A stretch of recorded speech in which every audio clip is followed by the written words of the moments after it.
My name is David Stapleton. Good afternoon. Welcome to our 19th Disability Policy Forum for the Center for Studying Disability Policy. The Center was established with Mathematica in 2007 to help inform policies and programs impacting people with disabilities. We know that medical and technical advances have greatly increased the ability of people with significant impairments and illnesses to lead more fulfilling, independent, and productive lives, but policy often lags behind, so our job is trying to inform the nation's leaders about options and provide them information with which they can improve disability policy and develop policies that are more suitable for today's world. So this policy forum is just one little piece of that. Today's presentations are going to address the challenges facing young people with disabilities as they transition into adulthood. In my example, for instance, my biggest challenge was stupidity. I can't believe how many dumb mistakes I made. It's a wonder I became an adult at all. But people with disabilities or youth with disabilities have a lot more challenges than I ever did. And they face many, many significant problems. So some of those challenges reflect their family's socioeconomic status and dynamics, but they also reflect a highly fragmented service system, as well as policies and programs and a culture that discourages work among people with disabilities as they become adults. So today's panelists are going to talk about this issue. They have all have significant expertise on disability policy and programs in general, and especially expertise in the area of youth and young adults with disabilities. Our first speaker is going to be Todd Honeycutt, who's a researcher here at Mathematica, and he's going to frame the population we're talking about today by presenting new survey statistics on transition-age youth with disabilities and how they differ from their peers without disabilities. As you'll see, the size and characteristics of this population depend greatly on how disability is defined.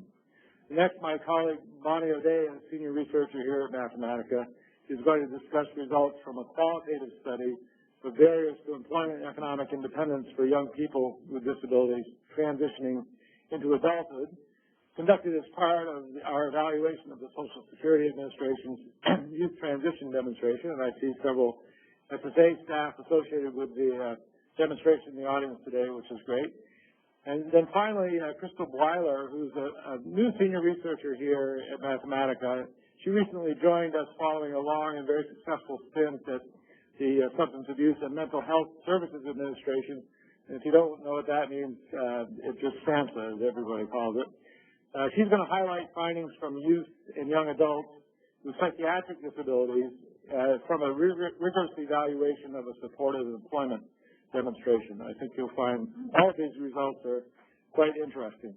Finally, we're very honored to have a distinguished guest who's going to offer his insights about his perspective on disability policy and research in the area of young Americans with disabilities.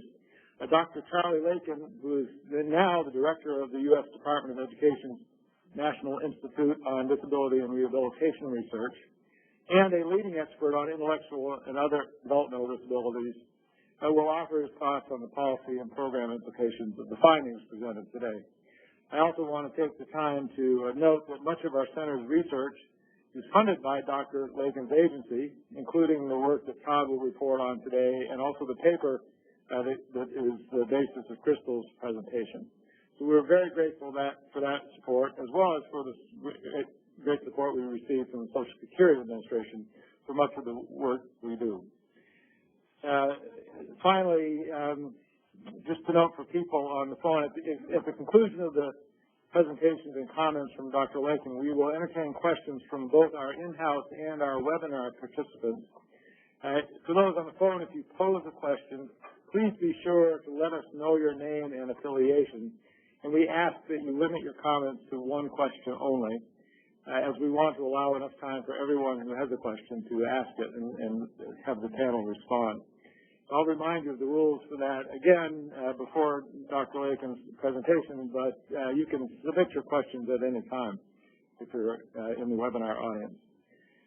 Finally, for those in the room, to help ensure the highest possible sound quality, for our webinar participants, we ask that you turn off your electronic devices and try to be quiet like a mouse. In the packets on your chairs, you should find a number of things, material from today's event, as well as a save the date flyer for the next forum, which is on June 28th and concerns Medicare, Medicaid dual enrollees, and also a comment card. We'd love to have your comments about today's presentation and your constructive thoughts for how we can make our forums better. So let me, at this point, then turn the podium over to Todd Honeycutt.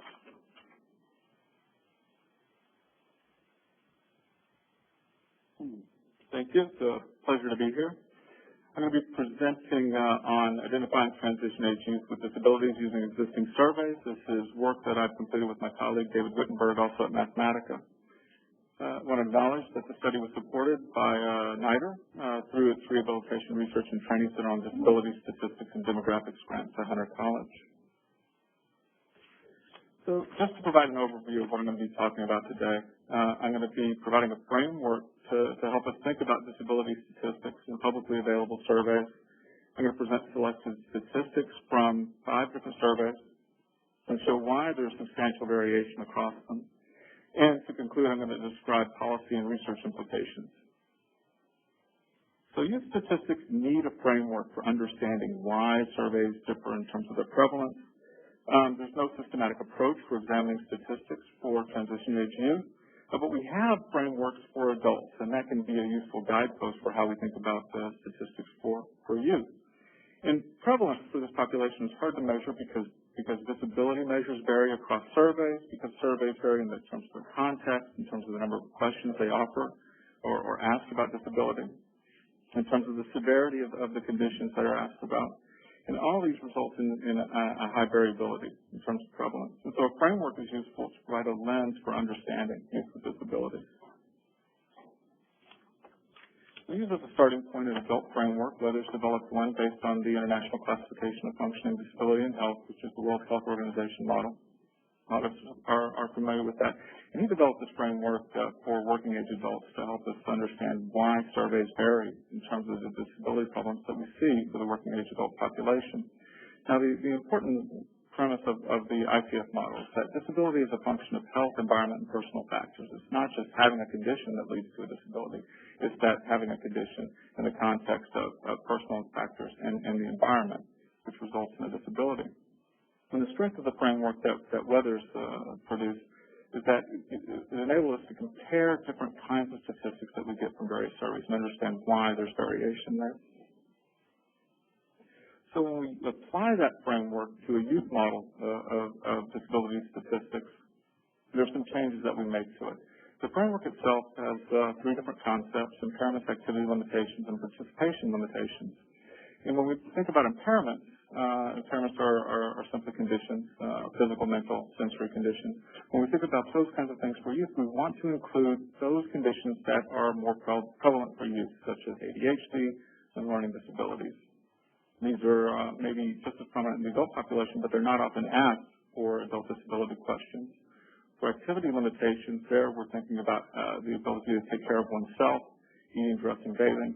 Those don't really change when we think about disability in the context of youth. For participation limitations, this is perhaps the largest change that we make to the framework. One is that for adults, when we think about participation limitations, one's ability to interact with the world, to act in one's environment, the predominant limitation questions in this area focus around work, one's ability to work, as well as one's ability to run errands, personal errands by oneself. That's a little bit different when we're thinking about youth and even youth in transition. Even though work may be important, school may be more important, a factor to consider. And not all surveys ask about school limitations. But it could also include things like friendships, playing, sports, those kinds of things, which are important participation activities for youth. And when we were thinking about this framework, we also felt that there may be some additional items that are relevant for youth, or more relevant for youth, to identify those with disabilities that may not be covered by the typical disability questions. And we labeled these special need indicators. And these are things like special education, receipt of special education services, the receipt of disability income, such as SSDI, SSI, and the identification of children with special health needs. Each of those are additional indicators that may identify youth with disabilities that aren't normally included in the typical question. So here's a visual representation of this framework. And the important thing is that, health interacts with personal factors such as gender, SES status, as well as environmental factors such as the built environment, school support, and that can result in a disability as measured in one of these four areas listed on the right. And we can use this conceptualization to see where surveys have measures across these four areas, and then compare and contrast those, the disability prevalence in those surveys. So in our paper, we, or in this presentation, I'm presenting statistics from these 5 different surveys. In the forthcoming paper, we also do a broader survey of many different publicly available surveys in terms of what they have to offer for understanding youth with disabilities and the strengths and limitations of each of them.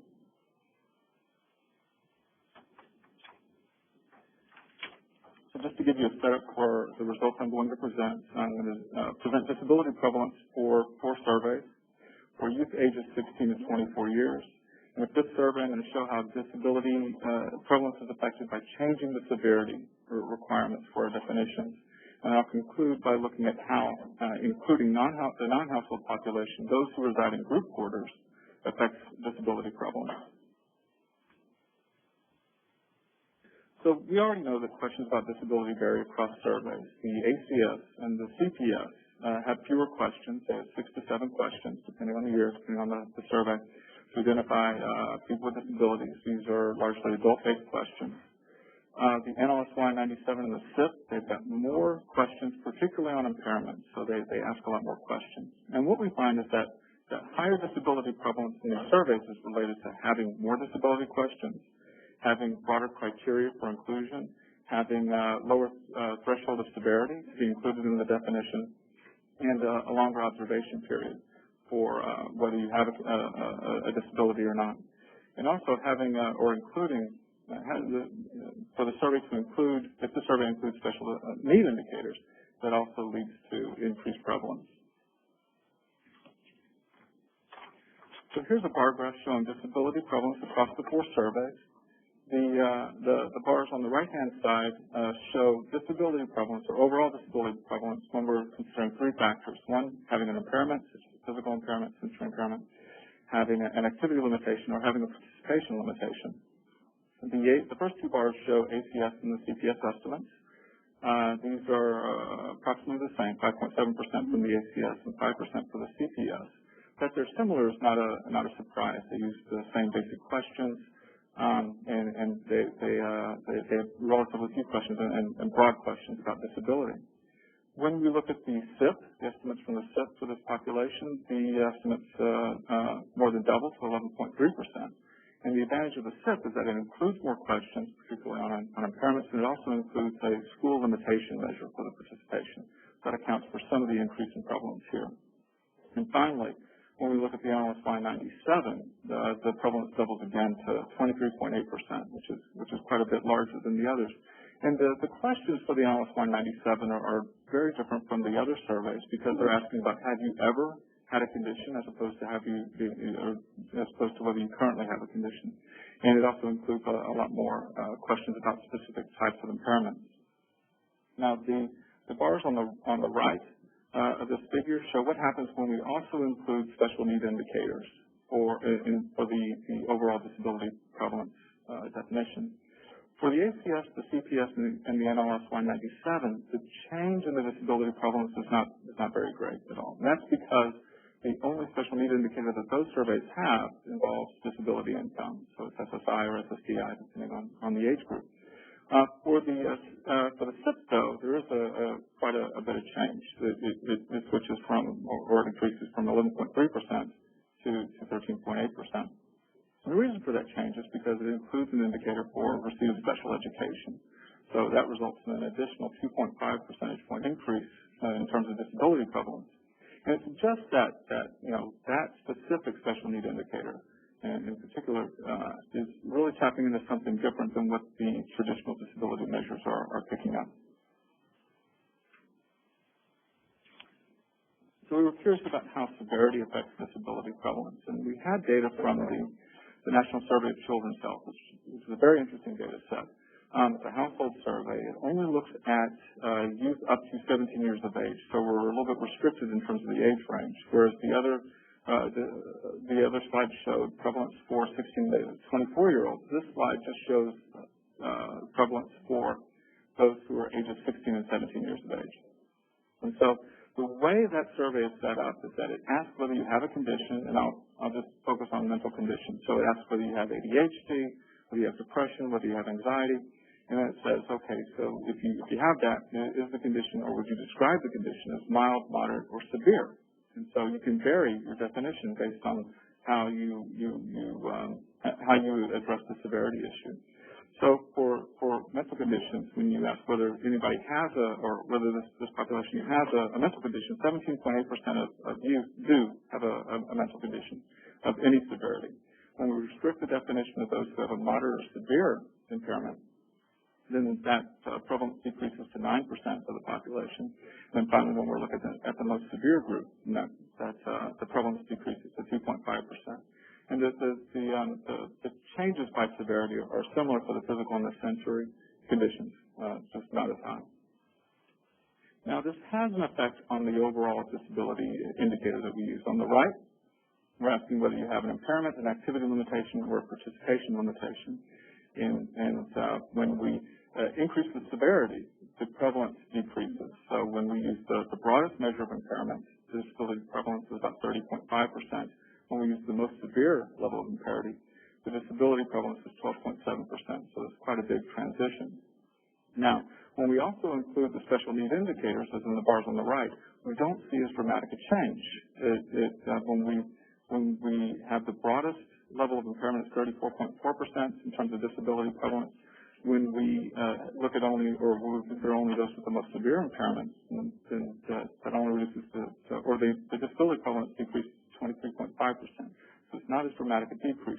And that's because the special need indicators are really picking up again on a somewhat unique population. The advantage of the NSCH is that it includes an indicator for whether the child has a special health need, requires medication, requires more health care than is typically required of a child. So it suggests that there's this unique population that we may not get at with typical disability measures. And the last set of data I want to cover involve group quarters residents. So typically surveys include youth who reside in households or non-institutional group quarters, perhaps. Non-institutional group quarters are places such as group homes or school dormitories.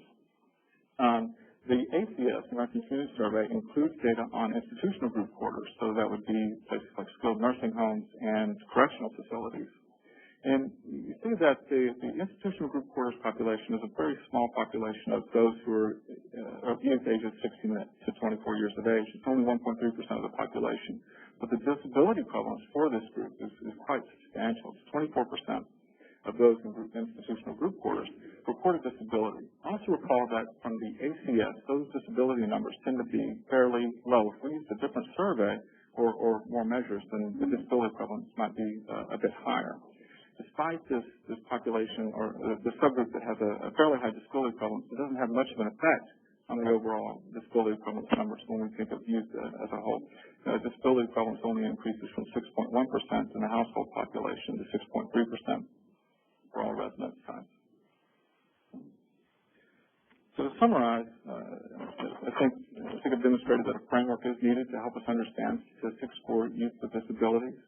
That there's a lot of different sources of information for this population, and it's important to understand how these sources vary. That we find that disability prevalence has a wide degree of variation from 5 to 36%, and it's important to consider the limitations of these surveys when interpreting results for these youth. So in terms of implications for this framework, I think first the framework shows how concepts that are specific for youth, having a learning disability, having a school limitation, participating in special education, having those kinds of concepts are not necessarily equivalent to what we usually measure when we're looking at adult frameworks. Second, the framework provides a direction for understanding the extent to which surveys can identify youth with disabilities, how they vary, and why prevalence is such a fluid concept and hard to measure for this population. And finally, the framework provides a lens for viewing research on youth with disabilities, which is generally difficult or limited outside of those surveys that are special use surveys. Now I'd like to turn it over to Bonnie O'Day.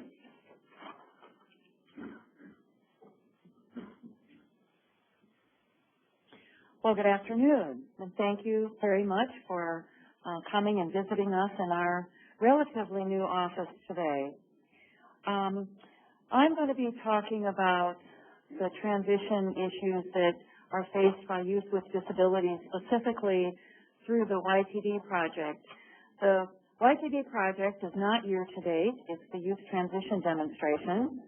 And I'd like to acknowledge that this work that I'm going to present was conducted as part of the process evaluation for that demonstration funded by SSA. Jeff Hemmeter is from SSA, and he's here today to make sure that I stay on track and don't say anything I shouldn't say. And Joanne Cobb, I'm not sure if she's here today, but she was also instrumental in providing leadership to the YTD project. So thank you to both of you. Here's the overview. In this presentation, I'm going to describe, as I said, the results of some focus groups that we conducted, and I'm going to talk a little bit about our methods and the research questions, and then I'll describe some of the findings that we think have implications for transition policy. Well, if those of you who are my age or younger can probably remember your own transition to adulthood, it can be difficult, particularly for those who have disabilities severe enough that they receive SSI, DI, or other disability program benefits. So I won't claim the disability that Dr. Stapleton just claimed in his views. I will say that it definitely is a difficult time.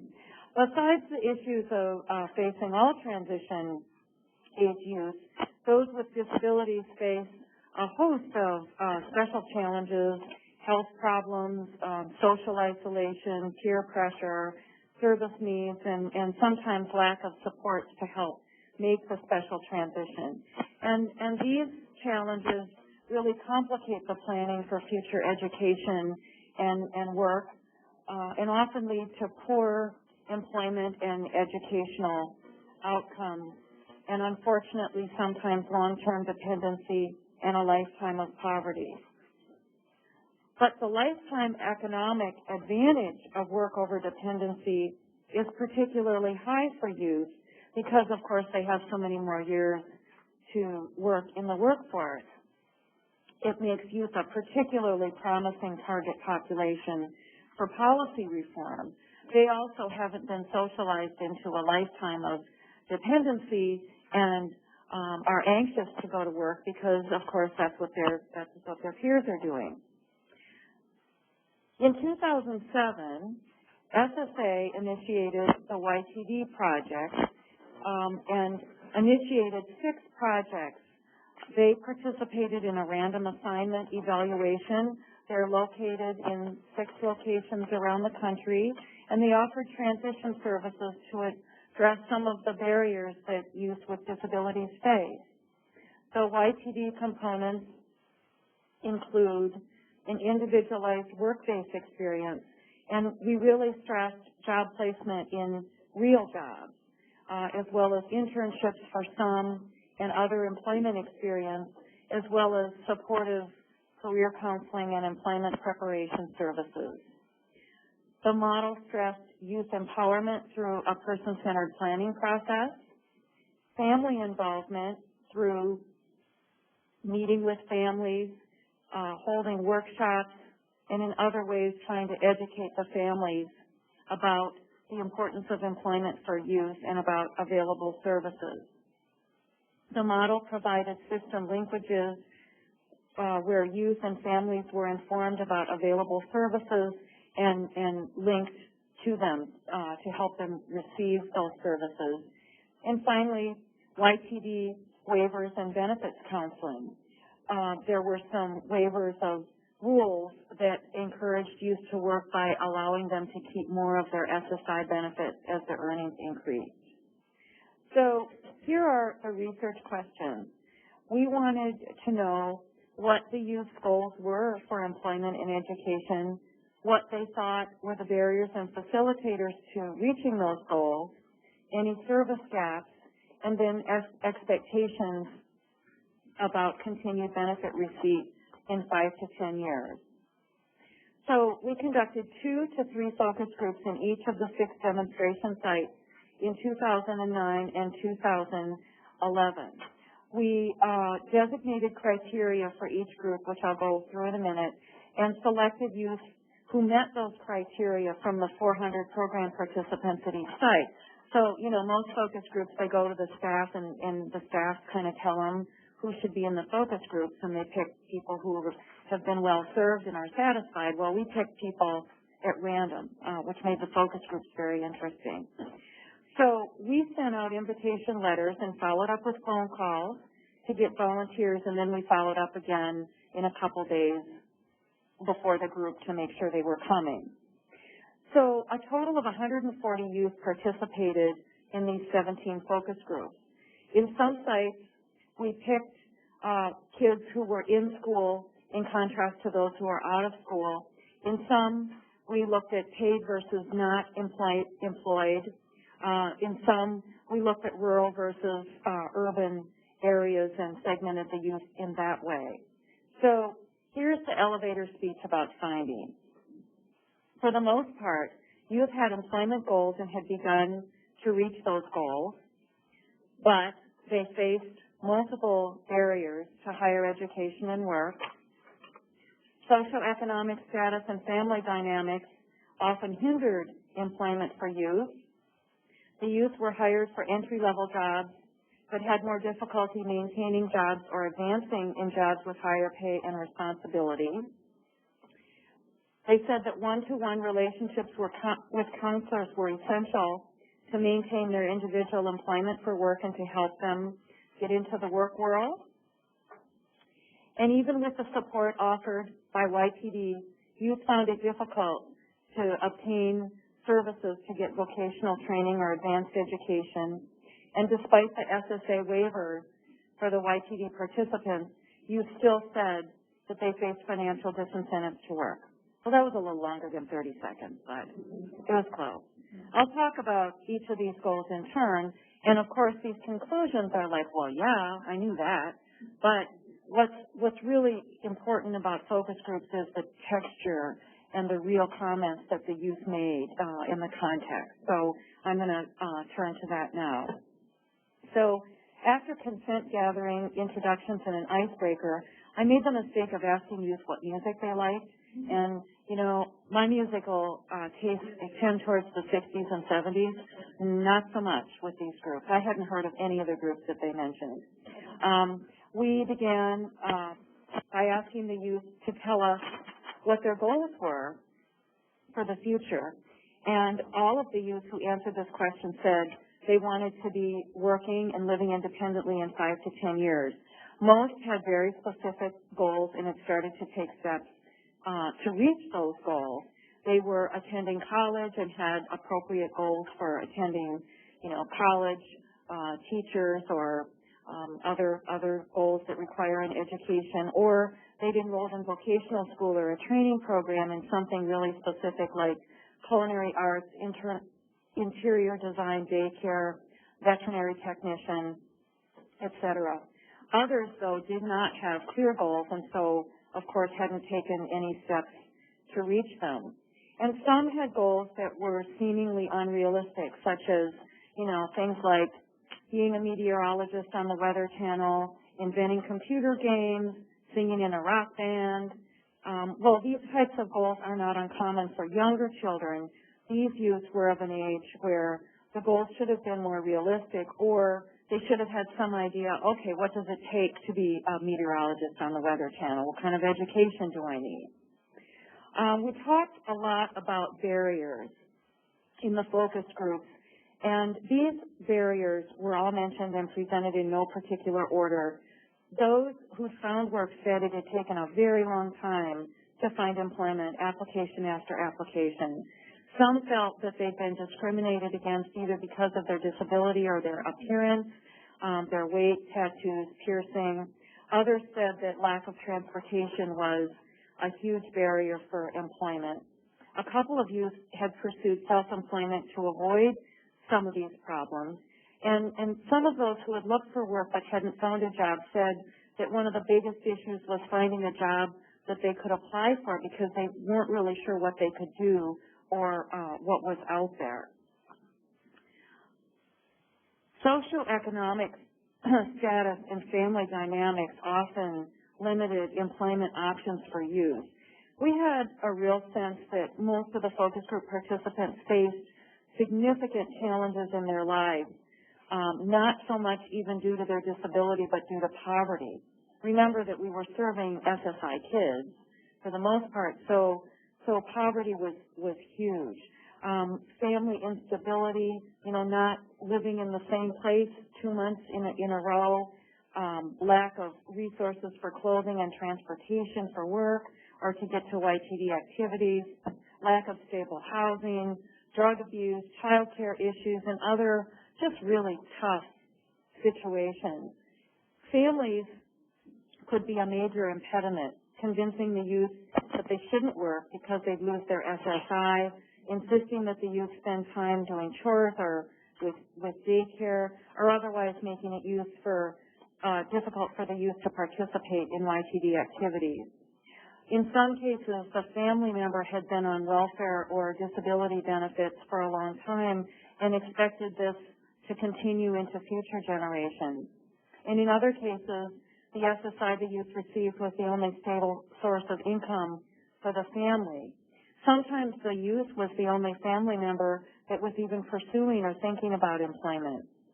However, on the other hand, some family members really facilitated and encouraged employment for the youth to the best of their abilities. Focus group members said that family members had provided them transportation to YTD activities and even regularly to and from work. In fact, some parents even brought their young adults to the focus groups themselves. Many youth we spoke with were frustrated with the quality and pay of the work they were able to obtain. Most youth who worked said that they quit or been fired from a job, many more than once.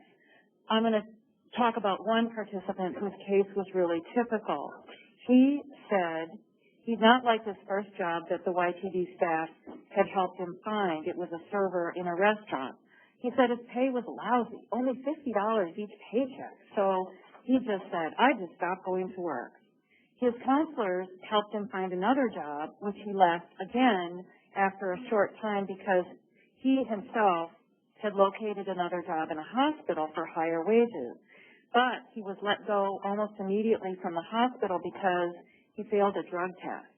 Oops. Program staff continued to work with him to find another job and on more appropriate ways of leaving. But that experience was really typical of the youth that staff worked with. But youth said that one-on-one relationships with counselors were essential to maintain motivation for employment and to, kind of navigate what they called the system. Participants talked about how the YTD counselors had facilitated work. They assisted with identifying job openings, helped with the application process, developing a resume, interview coaching, providing transportation to the interview, et cetera. One thing I didn't know, it's been a long time since I applied for a job, is that a lot of these online applications time out, and you only have a certain few minutes to complete it because they want people who are going to complete them quickly. I'm so glad that I didn't have to apply for a job like that, or I'd still be unemployed, I'm afraid. But the staff really did help, kind of negotiate all of that for the youth. Some of them helped with fundings for transportation.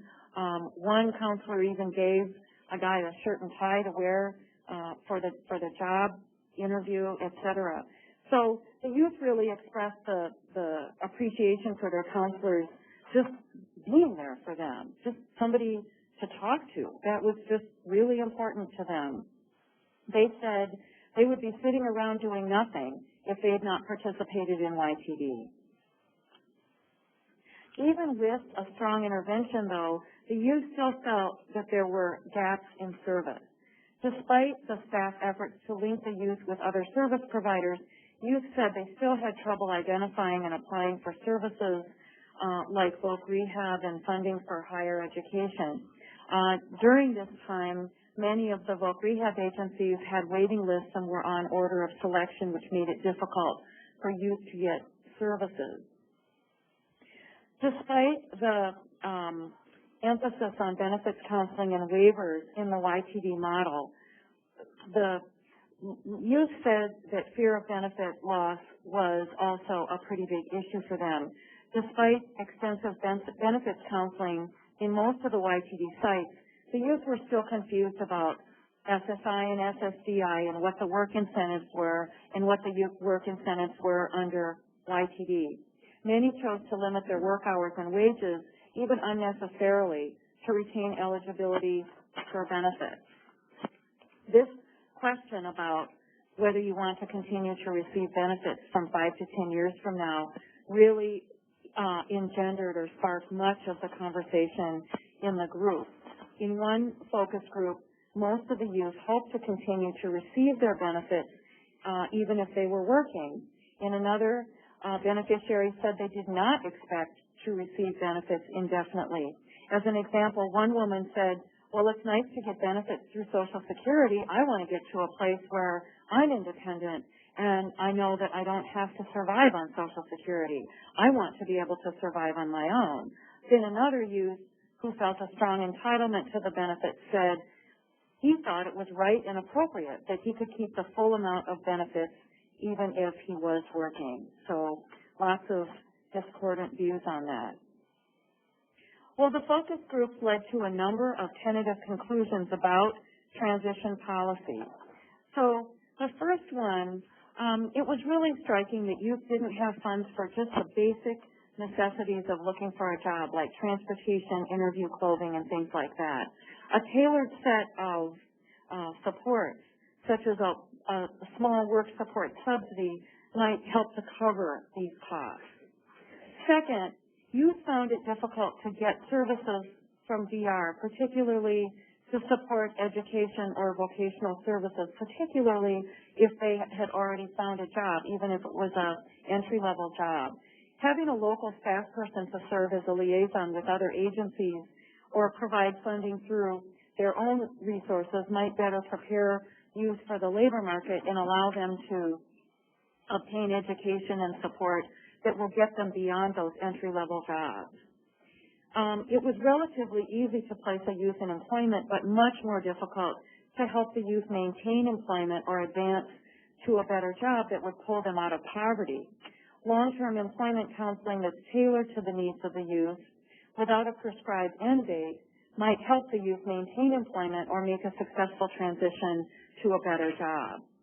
And then finally, despite the SSA waivers, the YTD participants still said that they faced financial disincentive to work. So as we all know, simplified work incentives for youth that really help encourage work are still needed. Crystal?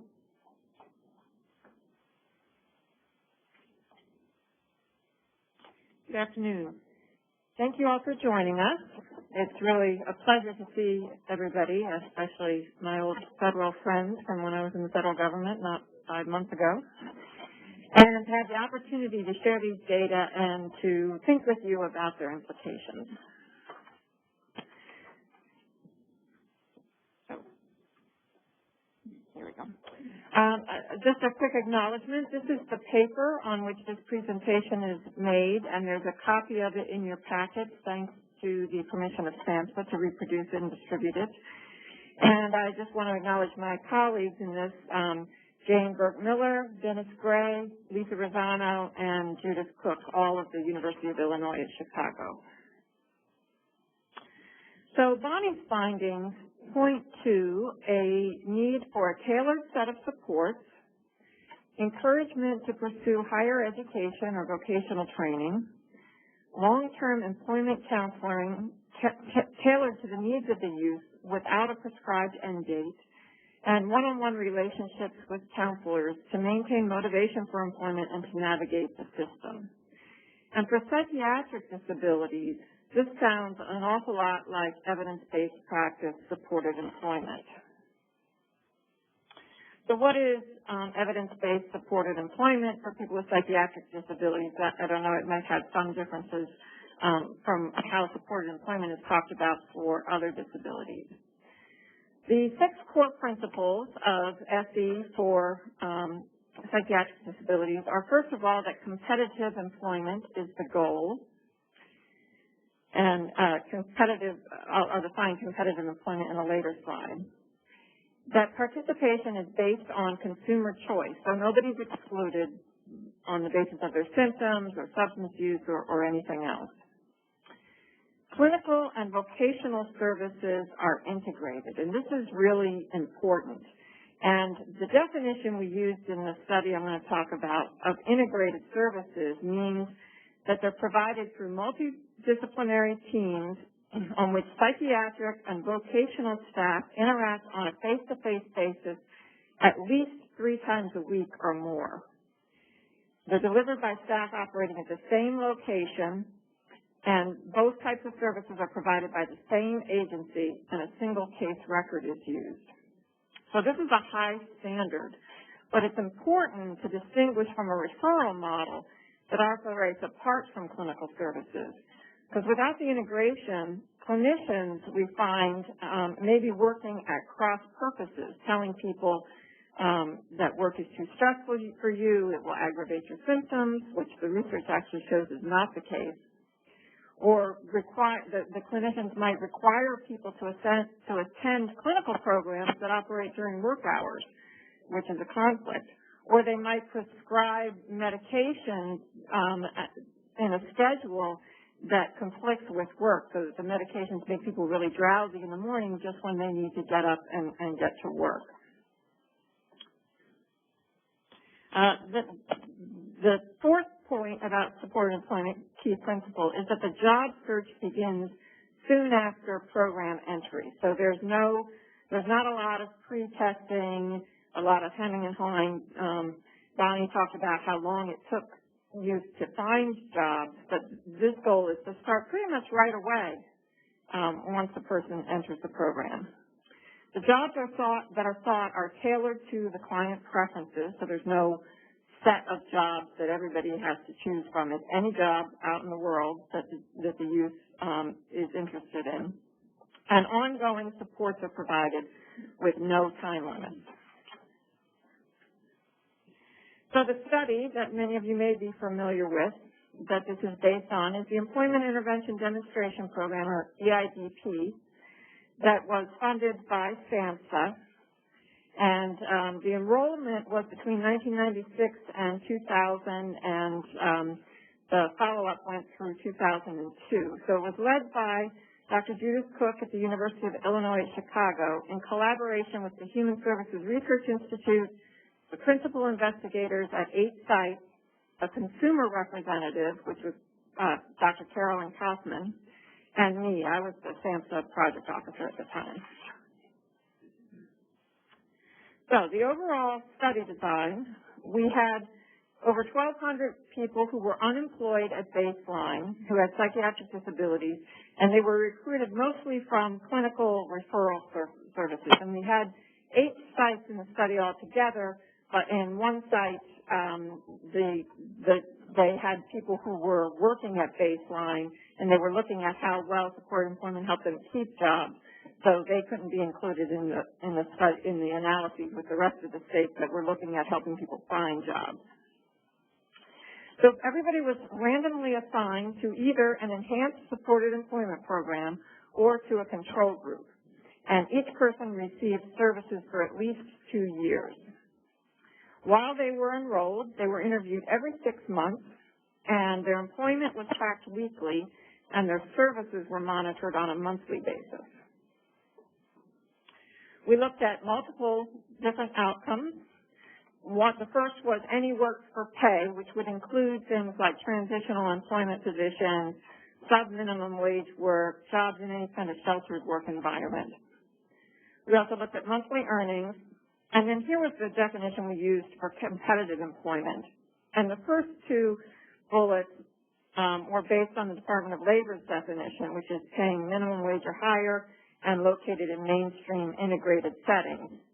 And then the last two bullets were based on the SAMHSA grant announcement definition, which was that jobs were not set aside for people with disabilities, and the job is consumer-owned as opposed to being kind of owned by the mental health agency where people rotate in and out of the same job. So we used a mixed effects random regression analysis model, and we found that controlling for personal characteristics, the experimental groups had better outcomes than the control groups on all three types of outcomes. And the advantage of the experimental group grew over time relative to control groups. So the longer you're in it, the more effective supported employment becomes.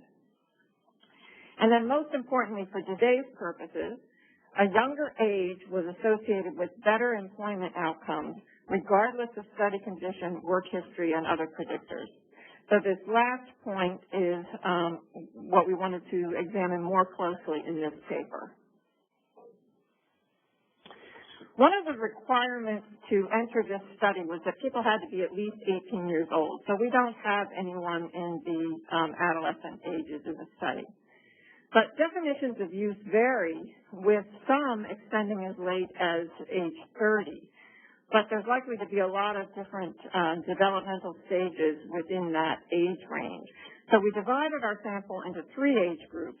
And as you can see, most participants were over age 30, which really reflects the demographics of people served in community mental health centers from which they were drawn. But we did have 81 youth who were age 18 to 24 and 168 young adults age 25 to 30.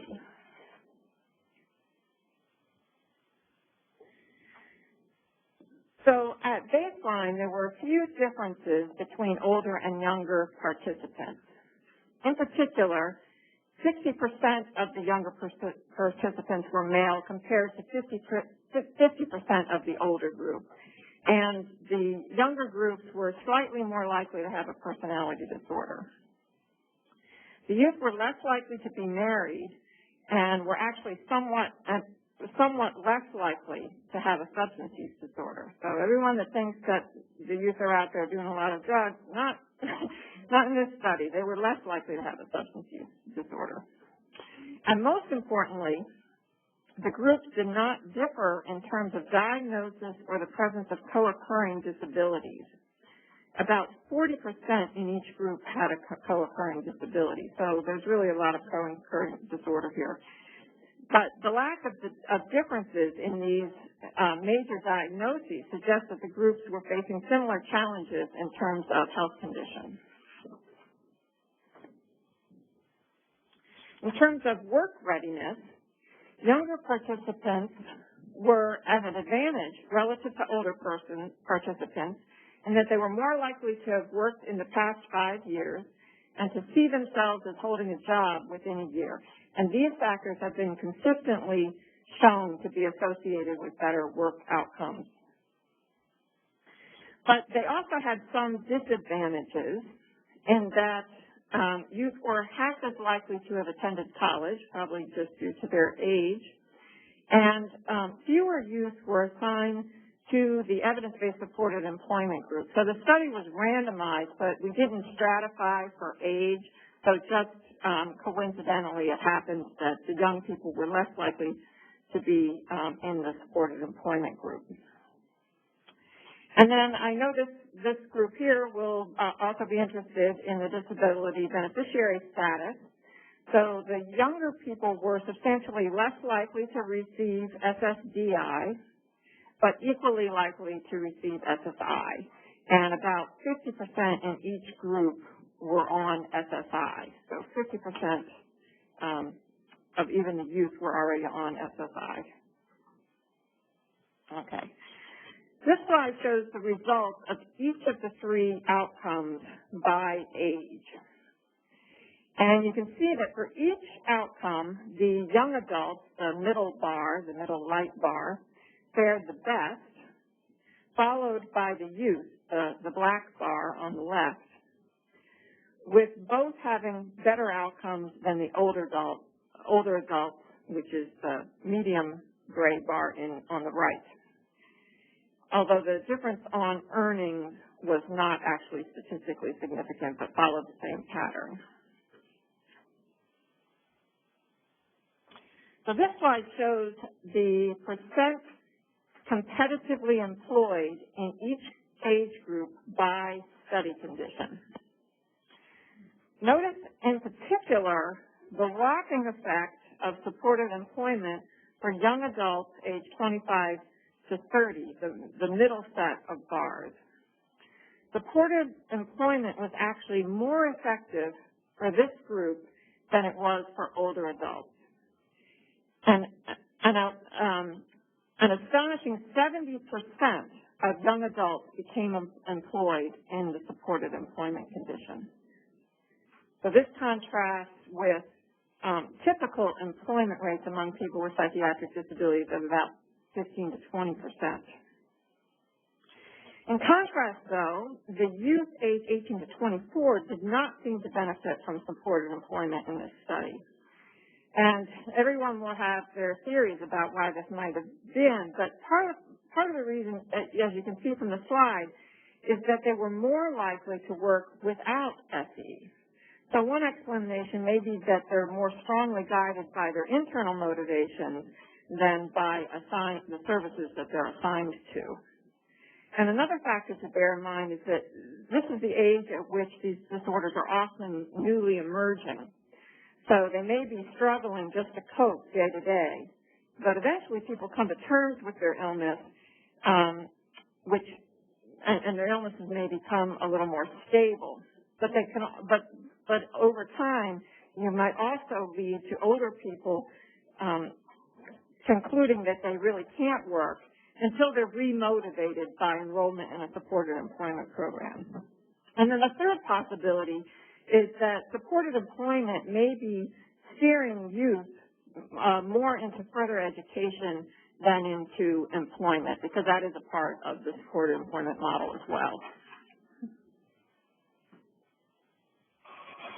Okay, so this slide shows the predictors of competitive employment among supported employment participants. So holding other variables constant, the young adults, but not the youth, were much more likely to work than the older adults.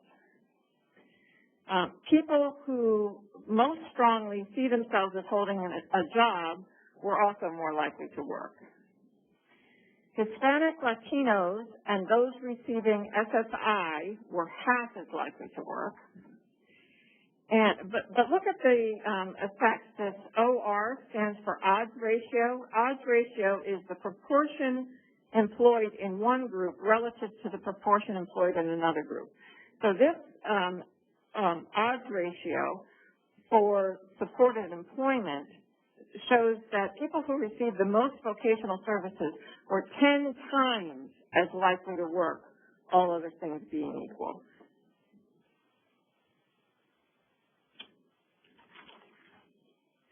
So the conclusions are that the younger people were more likely to work regardless of the intervention, but the young adults, but not the youth, receiving evidence-based supported employment were 3 times as likely as older adults to work.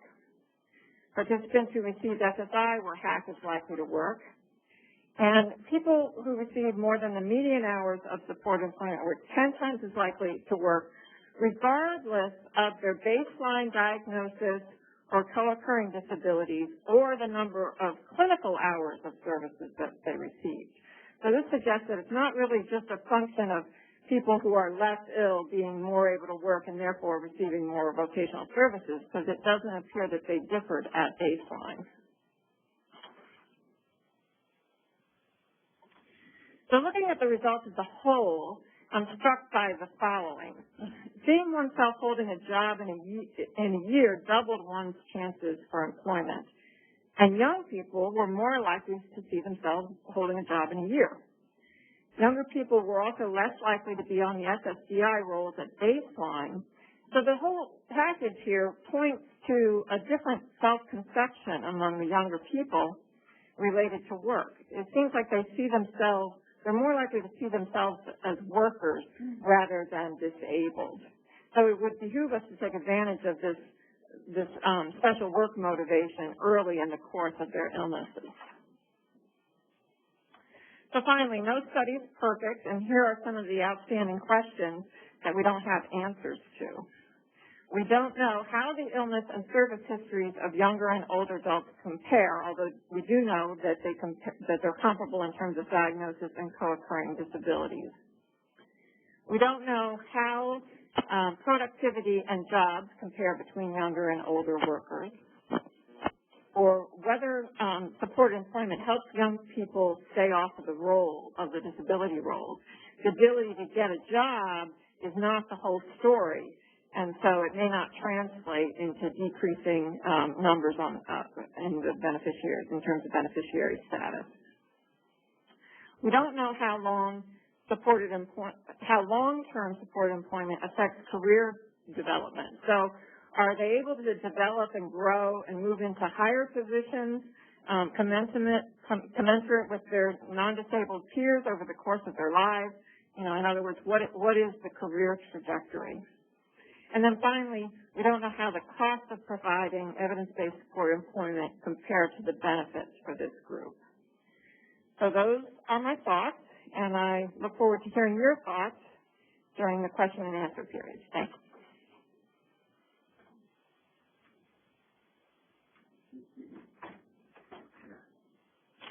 Thank you, Bonnie, Todd, and Crystal. And before we get to Charlie's remarks, let me just remind the webinar audience that you can submit questions. This would be a good time to do that if you haven't done that already. And please, again, identify yourself and your institution, and we'll try to answer as many as we can. Dr. Lakin.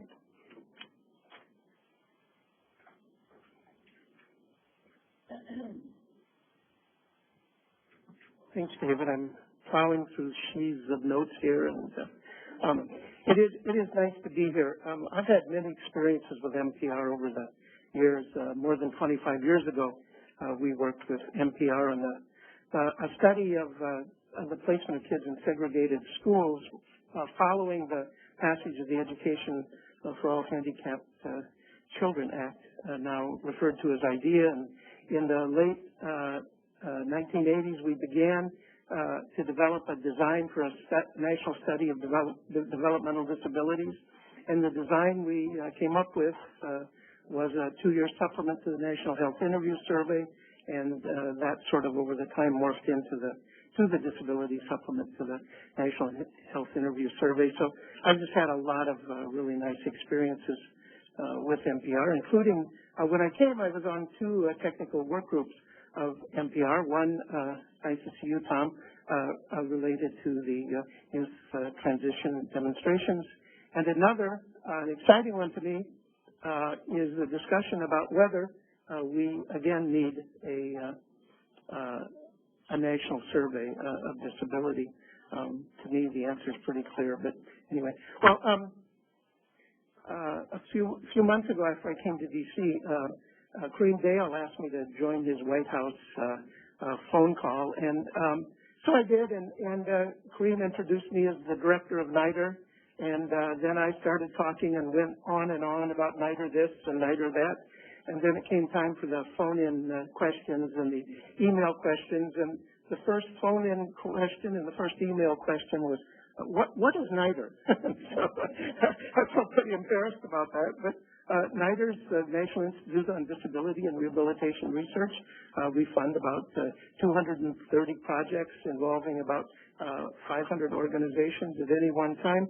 We're really focused on research and technology and knowledge translation and dissemination that helps people with disabilities be more included, more productive, more active citizens in the communities in which they choose to live, and also to find ways that those communities can be more accommodating of people with disabilities through the built modifications of the built environment, technologies,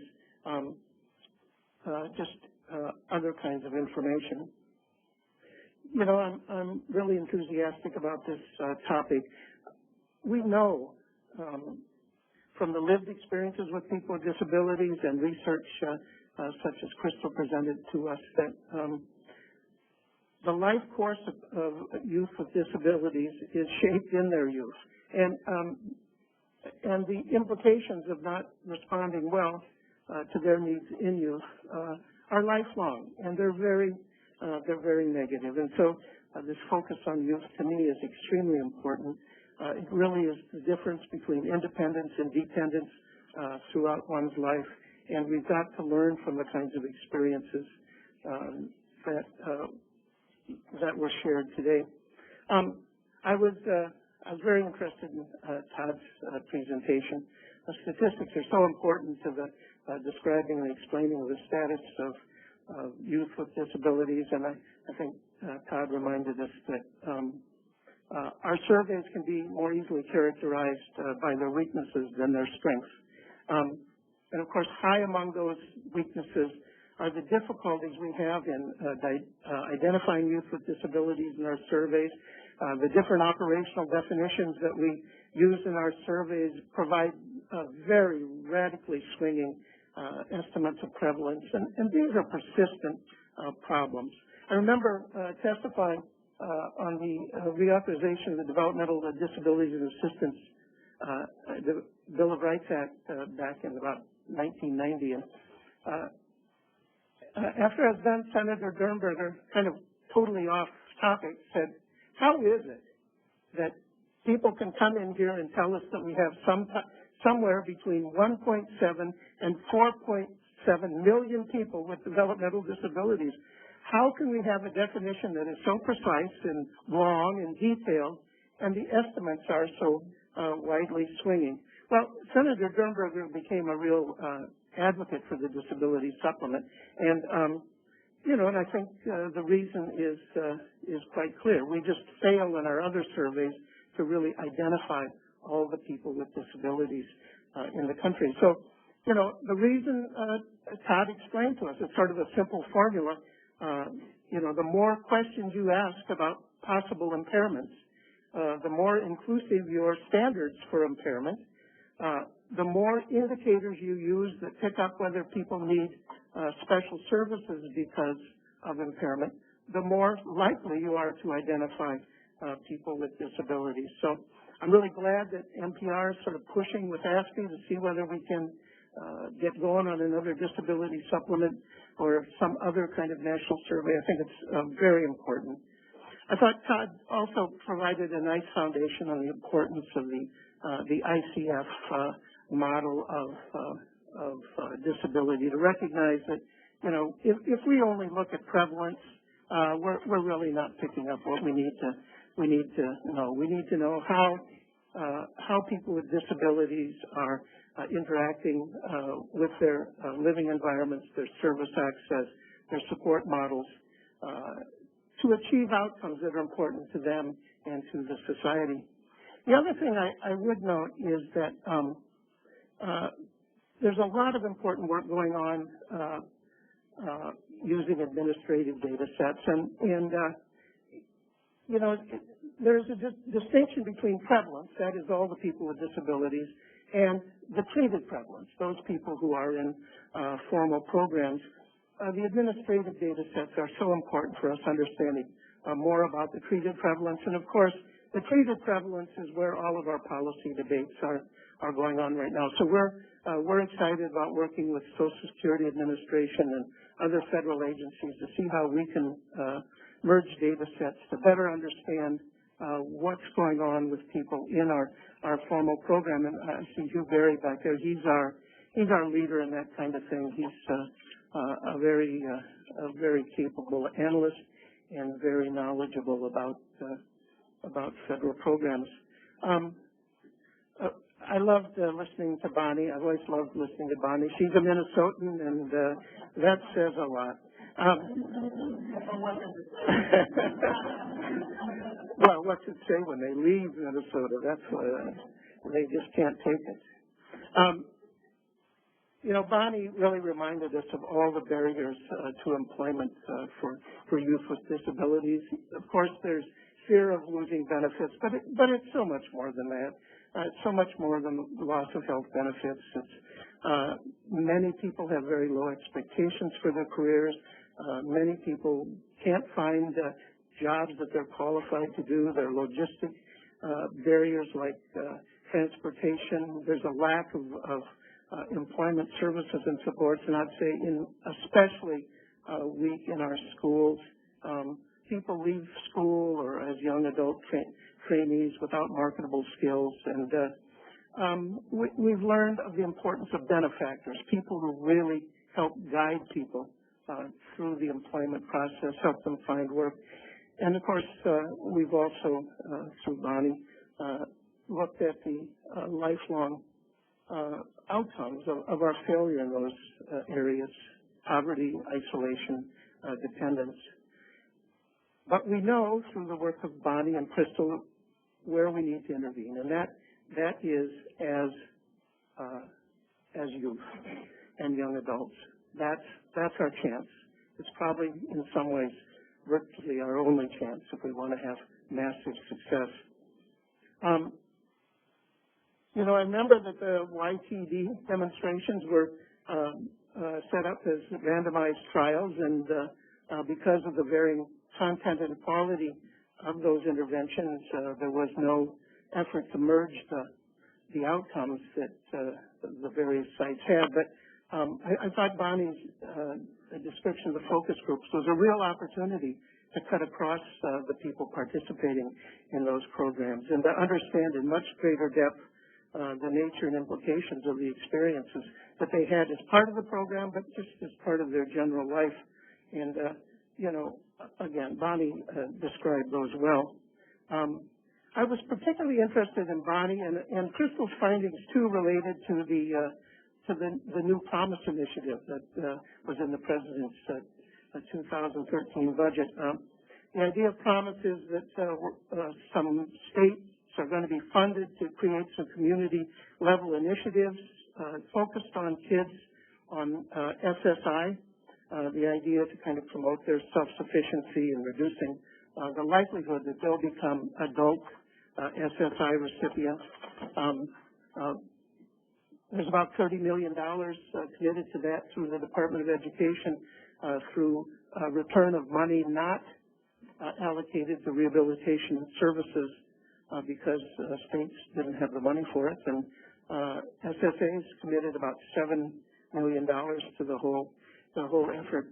Now, people have been going around the country trying to pick up people's ideas about what this intervention should look like. But I thought we just got some really great insights today about some of the features that we need to expect people to show in the programs that they create for these youth with disabilities. And so I was really well informed by that in listening to Bonnie and Crystal.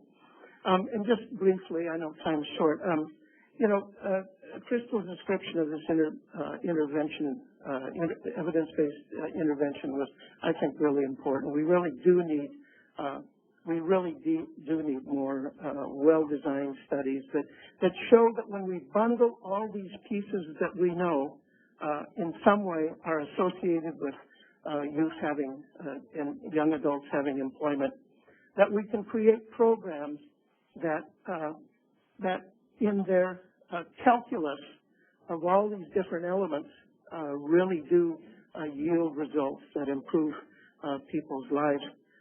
We're working with the Office of the Assistant Secretary, Planning and Evaluation on a joint initiative in employment and psychiatric disability. We worked with SAMHSA for many years in co-funding efforts in psychiatric disabilities and employment and community support. I'm going to be talking with the acting director of community mental health in a couple of weeks about what more we can do. There is so much more to do, and so many more studies like the one that Crystal described are needed.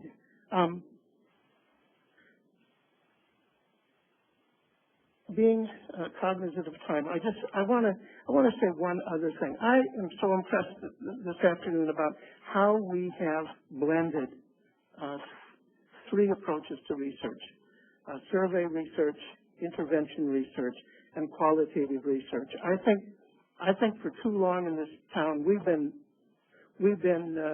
too geared up about intervention, randomized trial kinds of research.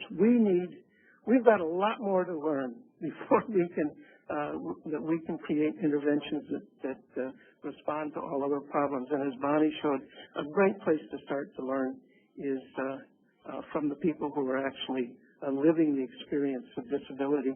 Well, I know we're short of time, so thank you very much.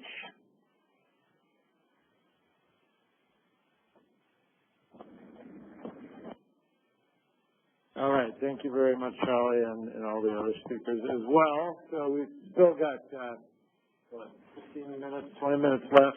So, Claire, if you've got a question from the web audience, why don't we start off with that, and then we'll go back and forth between the room and the web this weekend. Sure. The first question comes from Catherine Graves with the National Rehabilitation Information Center. She says, this question is for Crystal Weiler. You discussed clinical and vocational services being integrated at the same location and treatment team meeting several times weekly. Well, this is a lovely idea. I just don't know how realistic it is as someone who works with individuals with TBI. Some of the services were all included at our agency, but a lot of times they were not. What is your suggestion to overcome this, as not having the services integrated is more likely to be the norm?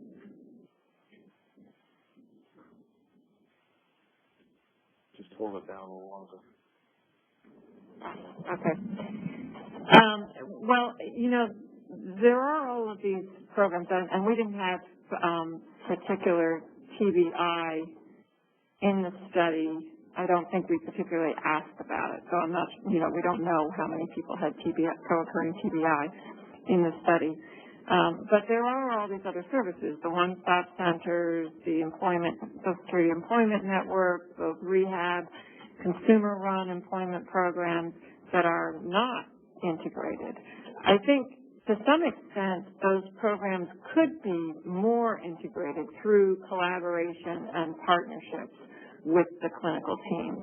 Clinical teams in psychiatric care for serious mental illness are pretty common, that they'll have teams that include the social worker and the occupational therapist, the psychiatrist, psychologist. So there may be already a team that is meeting, and then the key is to get the vocational provider attending those clinical treatment team meetings. So maybe you can't get full integration in the same agency or whatever, but you can work to integrate more on the individual client level. Thank you. So, a question in the room? Right here. Chris is going to bring you a mic, and please state your name and where you're from. Hi, I'm Allison Wool with the Collaboration for Self-Determination.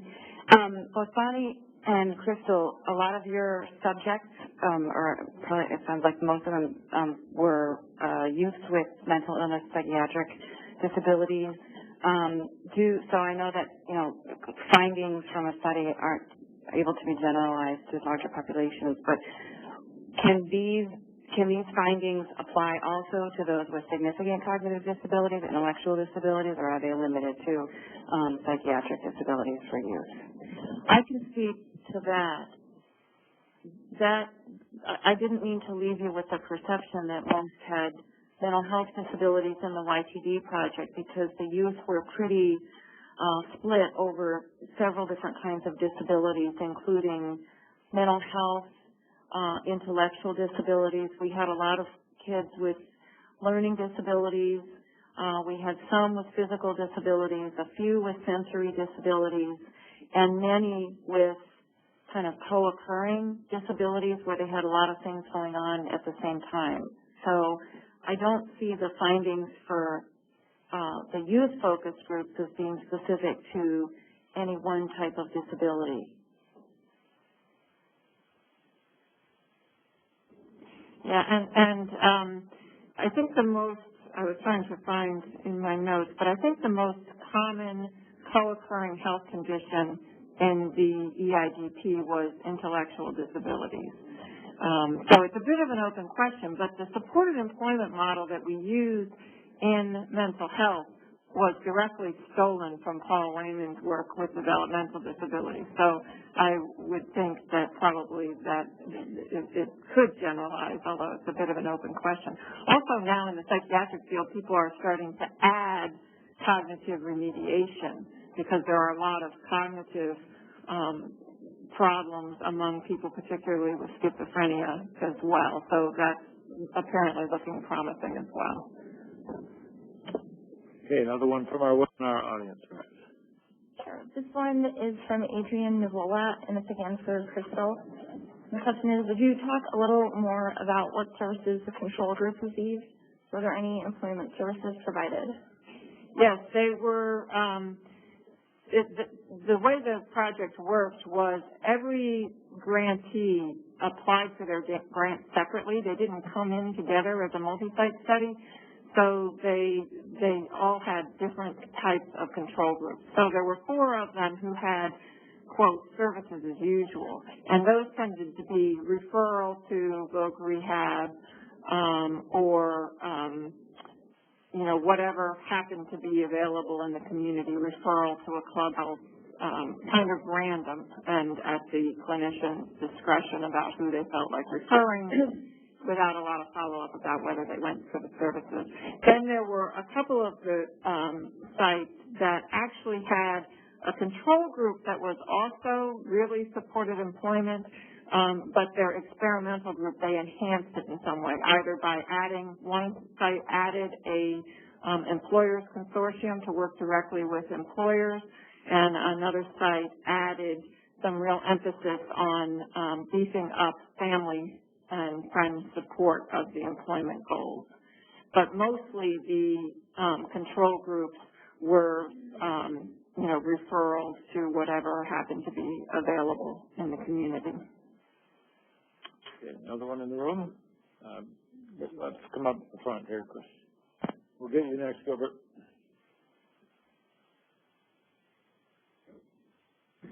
Bob Griffiths with the Institute of Social Medicine and Community Health.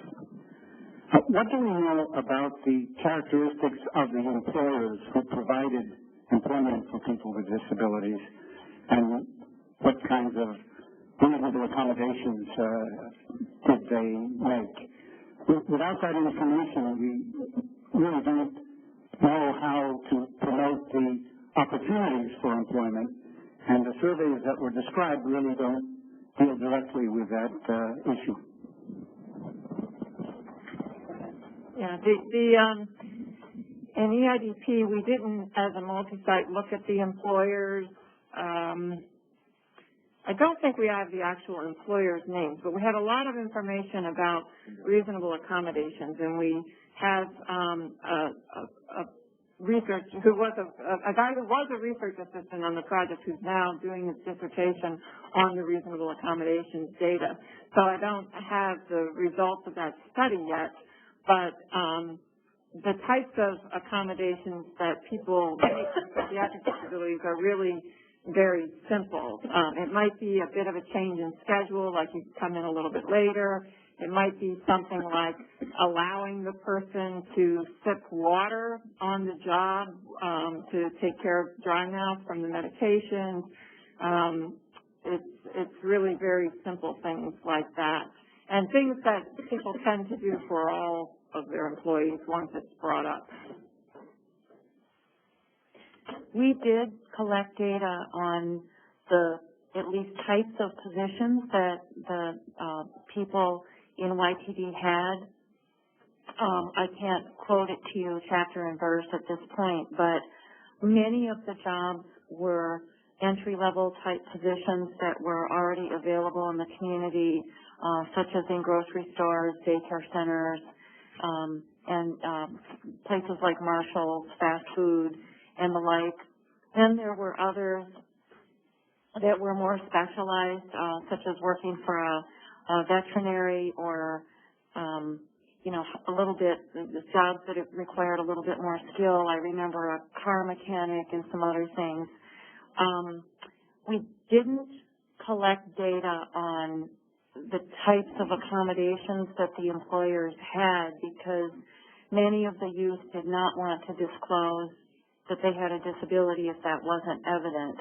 And then for some of the folks with more severe, quote-unquote, disabilities, we worked with a group called Transcend to provide training for the counselors and the other staff on doing customized employment where they would go into an employer and ask to do a tour and then would say, it looks like you could use somebody to do X, Y, Z, and try to float the idea of a particular job with that employer that meets a specific need that maybe even hasn't been identified by the employer. So there were some of those placements as well. Good. Claire? This question is from Jennifer Salusi, and the question is for Todd Honeycutt. In your analyses of these survey data, do you investigate definitions and or prevalence of specific types of disabilities? In the paper, we do cover more specific definitions or more detailed prevalence for not necessarily type of condition, bigger type of condition is depression versus ADHD, say, but in terms of the overall specific impairment conditions, physical, sensory, and mental. It might be difficult to get down to that detailed level because the sample size just becomes too small in some of these surveys, like the SIP. It may be possible for some of the larger conditions that have larger prevalence in the NSCH. Okay, and then the next question from Gilbert Jim, a former employee who came back for the free lunch. That was a very good lunch. Gilbert Jim, George Mason University. Question for Todd Honeycutt. Hi, Todd. Actually, two-part question. The first is, in looking at the different surveys that you presented and the variation in the disability prevalence, if you were to look longitudinally, do you see consistent evidence of growth in the prevalence of mental impairments? And then the second question is related to Dr. Lincoln's point about the senator who asked how can we have somewhere between 1.5 million and 4.5 million people with this particular type of disability. Which of the statistics between the ACS, CPS, SIP, and NLSY is the most consistently used by policymakers today when they want to ask, how many people or what percent of the population has X condition? Let me address the second question first, and that's I think I don't know what policymakers are generally using to inform their policy decisions. I don't think there's a lot of statistics out there about this population to begin with. But generally, the ACS and the CPS are the ones that are more easily accessible, and have just a higher sample, to draw from. So that may be the one, the core source that most people go to first. It's less nuanced, I think. And as to the first question, I'd say that I don't know that one either about the change in mental conditions in terms of if you look longitudinally, what happens with mental conditions. That's not something that we've looked at with the paper. For our paper, we just look at cross-sectional data, so cross-sectional analysis to kind of compare how these surveys differ. And I think that's a good future direction. To look at how these changes, how disability prevalence for specific types of disability change over time.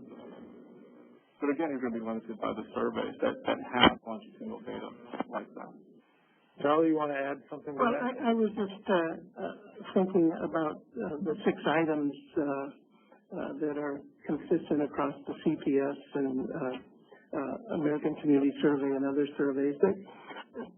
A major problem with those for policymakers is that they're not congruent with the target populations of our policies, so that the mental impairment item that is used in those surveys does not let you discriminate between people who might have a mental impairment that we would call an intellectual disability versus a traumatic brain injury versus a psychiatric disability. And without that, it's very hard to know even guess at the decomposition of those variables. In fact, I think it'd be really important if we're going to continue to use those that we do some sort of study that would allow us to get some sense of how those broad categories break out in terms of the categories that are typically used in our policies and programs.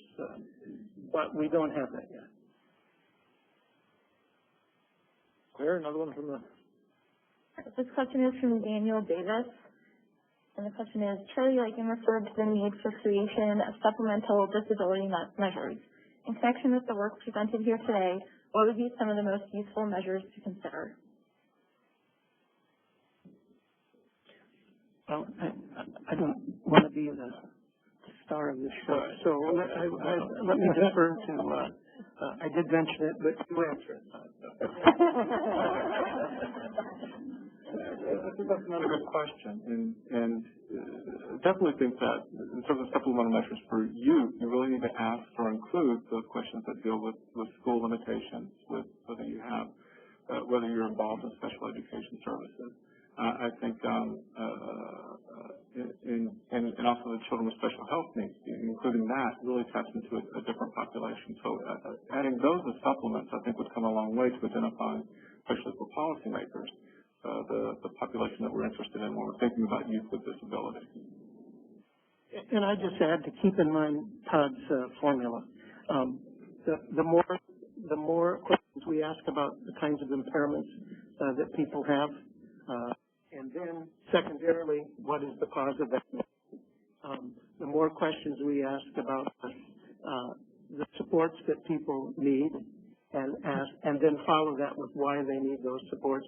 The more we build that into our surveys, the more we're going to identify people who don't, in their personal identity, see themselves as having a psychiatric disability or a developmental disability, and yet do have impairments of that type. I don't know if these surveys, if you looked at how they define employment, because that's another issue that sometimes comes up. Sometimes you can't tell from a survey question. It doesn't really break out. Sometimes it includes volunteerism. Sometimes it includes being a homemaker. A lot of times it includes transitional or sheltered jobs, and so you can't always break out like what's competitive employment versus other things, and that can really change the rates too.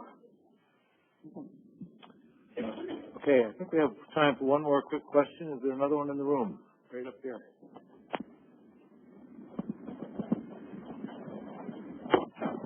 Hello, my name is Tiffany Davis. I'm with the D.C. Department on Disability Services, and this question is for Bonnie.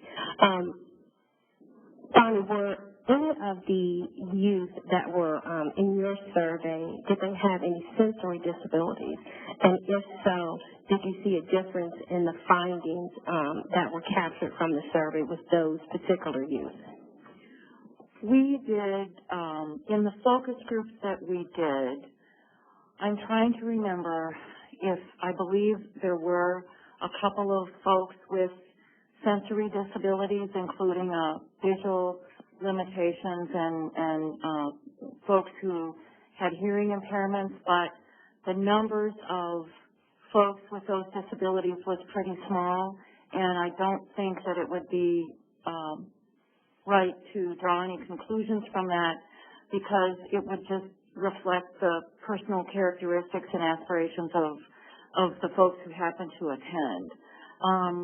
I don't believe, actually Tom Fraker is in the back of the room, I believe, and he is the project director for this project. And I don't believe we're doing a disability-specific analysis of the results the YTD in terms of employment impacts at this time, but we would like to do so in the future. Tom, if you have an additional comment. Yes, hi, this is Tom Fraker. I'm directing Mathematica's evaluation of the Youth Transition Demonstration Project. Youth with sensory disabilities are represented in our random assignment impact analysis to the extent that they're represented in the youth SSI population. They're a minority of the youth in the study, a relatively small minority. I can't cite it exactly, maybe 10%. So it's actually too few to actually break them out into a separate group to do a subgroup impact analysis for them. Okay, thank you very much. And just to remind you, our next forum is on June 28th, titled Coordinating Care and Services for Dual Eligibles. So these are people who are with disabilities who are eligible for both Medicare and Medicaid. We will have several distinguished, we do a lot of work on this area for the Centers for Medicare and Medicaid Service, and so several of our researchers in that area are going to present on that research. And we'll also have Melanie Bella here, who's the head of the coordinating office for dual eligibles at Centers for Medicare and Medicaid Services. Thank you very much.